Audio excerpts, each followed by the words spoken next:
क्या Indian football team round 3 में पहुंच सकती है in the FIFA world cup क्वालिफायर्स, जो कि इंडियन हिस्ट्री में फुटबॉल की कभी भी नहीं हुआ? क्या इगोर स्टीमैच अपने कॉन्ट्रैक्ट को और 2 साल के लिए एक्सटेंड करवा पाएंगे by reaching in to the round 3 of FIFA world cup क्वालिफायर्स?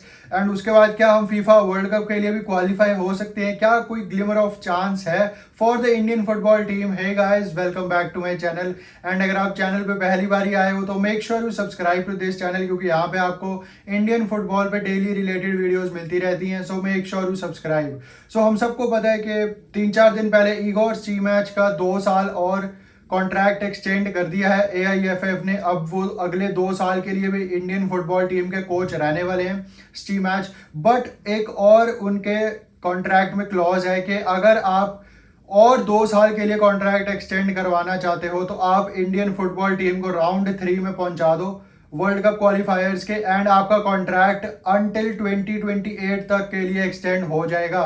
क्या इगोर स्टीमैच इस टीम के साथ एक मिरेकल कर सकते हैं, जो कि हमारी इंडियन फुटबॉल की हिस्ट्री में हम कभी भी राउंड 3 में नहीं पहुंचे हैं for the FIFA world cup क्वालिफायर्स? क्या वो पहुंच सकती है हमारी टीम इस बारी? वेल, 3 फैक्टर्स हैं जो काफ़ी ज़्यादा इंपॉर्टेंट साबित होंगे अवर वर्ल्ड कप होप्स में। कि हम वर्ल्ड कप में कहाँ पे पहुंच पाएंगे? क्या हम राउंड 3 में पहुंच पाएंगे? क्या हम राउंड 2 में ही सीमित रह जाएंगे, या क्या फिर हम वर्ल्ड कप के लिए भी क्वालिफाई हो सकते हैं? उसके लिए 3 बड़े फैक्टर्स हैं जो आने वाले 1 से 1.5 साल में काफ़ी ज़्यादा इंपॉर्टेंट होंगे for this Indian football team. First of all, first point की अगर मैं बात करूं तो वो है PIO एंड OCI प्लेयर्स, क्योंकि हम सबको पता है कि इस वक्त लिस्ट बन रही है AIFF के हेडक्वार्टर्स में कि कौन से PIO OCI के प्लेयर्स हैं जो रिप्रेजेंट कर सकते हैं इंडियन फुटबॉल टीम को। तो जो वो लिस्ट है वो 31 जनवरी को फाइनली डन हो जाएगी कि कौन से प्लेयर्स हैं अलग अलग कंट्रीज में जो इंडियन ओरिजिन के हैं एंड इंडिया को कल को वो रिप्रेजेंट कर सकते हैं। एंड अगर ये PIO OCI का जो मैटर है ये जल्दी होता है थोड़ा इनिशिएट इंडियन फुटबॉल में, एंड बाहर के प्लेयर्स भी इंडियन ओरिजिन के इंडिया की फुटबॉल टीम में आके शामिल होते हैं आफ्टर 31 जनवरी, जितनी जल्दी हो सके, तो ये एक काफ़ी बड़ा बूस्ट होगा हमारे वर्ल्ड कप क्वालिफायर्स के कैंपेन में। ठीक है, हमने 2 मैचेस अभी खेलने हैं नवंबर में, एंड जो PIO OCI की लिस्ट है वो 31 जनवरी को फाइनलाइज होगी। उसके बाद भी पता नहीं कितना टाइम लगेगा, बट अगर ये प्रोसेस जल्दी होता है PIO OCI का तो ये एक काफ़ी इंपॉर्टेंट बूस्ट होगा इंडियन फुटबॉल टीम के लिए for upcoming generations as well, क्योंकि वो जो क्वालिटी लेके आएंगे प्लेयर्स, हमारे इंडियन प्लेयर्स की जो क्वालिटी है उससे वो उनकी क्वालिटी भी हाई होगी, एंड ऐसे प्लेयर्स हमारे जो compete कर पाएंगे against very good teams like Saudi Arabia, Qatar, Iran, Uzbekistan. हम सबको पता है कि इनके प्लेयर्स जो हैं वो OCI PIO प्रमोट करते हैं एंड इनके टीम्स में होते हैं ऐसे प्लेयर। तो अगर ये प्रोसेस थोड़ा जल्दी होता है तो काफ़ी एक ये इंपॉर्टेंट बूस्ट होगा इंडियन फुटबॉल टीम के लिए।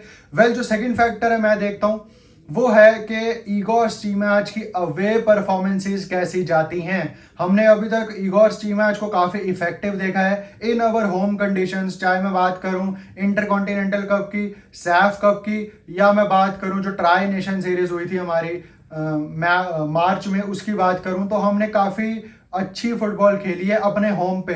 यस, अपने होम पे हम काफ़ी डोमिनेट भी रहे हैं। हमने कुवैत को हराया, हमने लेबनान को हराया, हमने अच्छा एक फुटबॉल खेली है अपने घर पे।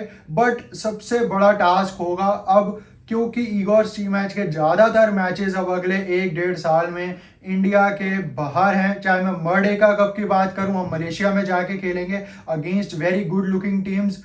अगर मैं उसके बाद बात करूं AFC एशियन कप की, तो वो भी हमने बाहर जाके खेलना है। तो देखने वाली बात होगी कि अवे परफॉर्मेंसेज में, जिसमें इगोर स्टीमैच इतने इफेक्टिव नहीं है अभी तक अंडर हिज टेन्योर, जितने भी हमने मैचेस खेले हैं अवे में हम काफ़ी शेकी लगे हैं एंड हमने मैचेस हारे हैं ज़्यादातर अवे में जाके। चाहे मैं अभी रिसेंट परफॉर्मेंसेज की बात करूं, हम इराक के अगेंस्ट जरूर अच्छा खेले बट हम रिजल्ट नहीं ग्राइंड कर पाए, एंड फिर हम लेबनान से भी एक शेमफुल हमने एक डिफीट झेली उनके हाथों से।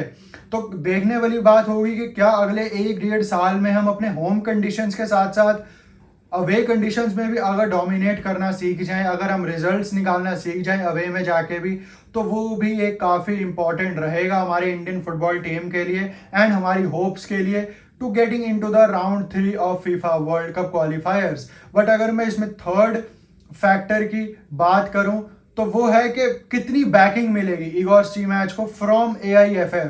हम सबको पता है कि इगोर स्टीमैच ने अपनी क्लियर डिमांड रखी हुई है इन फ्रंट ऑफ AIFF के मैं तभी कॉन्ट्रैक्ट एक्सटेंड करूंगा अगर मेरे को बैकिंग मिलेगी।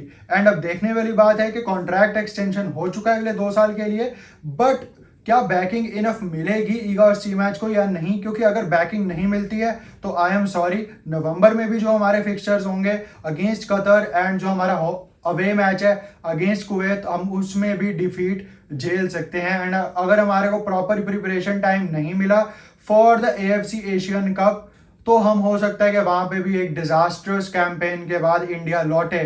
तो ठीक है, इगोर स्टीमैच ने रिजल्ट्स निकाले हैं तो हमें उनको टाइम देना पड़ेगा जितना वो डिमांड कर रहे हैं। अगर वो एक महीने का कैंप मांग रहे हैं for the AFC Asian cup, हमें वो देना पड़ेगा, क्योंकि इगोर स्टीमैच ने वो जो कैंप है, वो जो एक डिमांड है, उन्होंने वो अर्न करी है एंड हमको वो फुलफिल करना पड़ेगा एज एन AIFF अथॉरिटीज।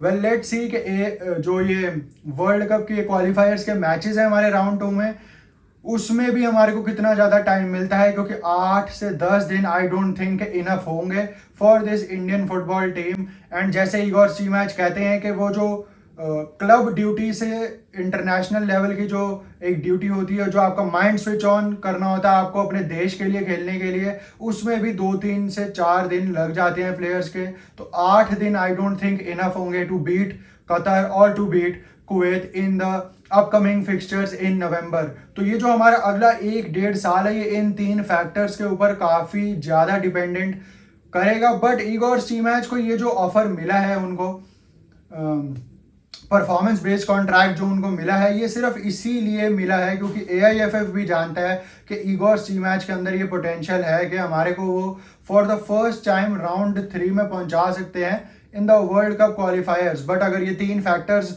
नहीं गए इगोर स्टीमैच के साथ तो आई एम सॉरी, जैसे हमारे और कोचेज ने हमारे को निराश करा है और प्लेयर्स ने हमारे निराश करा है, बाकी कैंपेन से भी हम पिछले निराश होकर लौटे हैं, वैसे ही हमारा अगला 1-1.5 साल भी होगा। ठीक है, हमने AFC एशियन कप में भी मैचेस खेलने हैं, उसके बाद हमारे 4 बड़े इंपॉर्टेंट मैचेस हैं वर्ल्ड कप क्वालिफायर्स के राउंड 2 में। वो हमारे जो 80% मैचेस हैं वर्ल्ड कप क्वालिफायर्स के राउंड 2 के, वो आफ्टर द एशियन कप खेले जाने हैं। तो हमारा एशियन कप में कैसा परफॉर्मेंस होगा वो भी एक काफ़ी इंपॉर्टेंट फैक्टर साबित हो सकता है हमारी अपकमिंग परफॉर्मेंसेज में। देखने वाली बात होगी कि क्या ये 3 फैक्टर्स पे काम करती है AIFF and particularly Igor Stimac as a team, कैसे इम्प्रूव करते हैं वो अपनी इस टीम को, क्योंकि अभी भी काफ़ी सारी ऐसी स्पेसेस हैं जो इम्प्रूव करी जा सकती है। हमारे पास अभी भी सुनील छेत्री की रिप्लेसमेंट नहीं है। सुनील छेत्री कितना हमारे को और सर्व कर सकते हैं, इस ट्राई कलर को कितना और वो सर्व करते रहेंगे, वो एक देखने वाली बात है। क्योंकि जिस दिन छेत्री चले गए हमारे पास गोल स्कोरर्स नहीं है हमारी टीम में, वो हम सबको भी पता है कि ग्राउंड रियलिटी क्या है। हमारी फिनिशिंग जो हमारे इंडियन प्लेयर्स होते हैं वो इतने अच्छी तरह नहीं कर पाते हैं। Do let me know your comments on this topic कि क्या हम राउंड 3 के लिए क्वालिफाई हो पाएंगे। तो यही थी आज की मेरी वीडियो। अगर आपको पसंद आई हो तो लाइक शेयर एंड सब्सक्राइब जरूर कर देना। Till then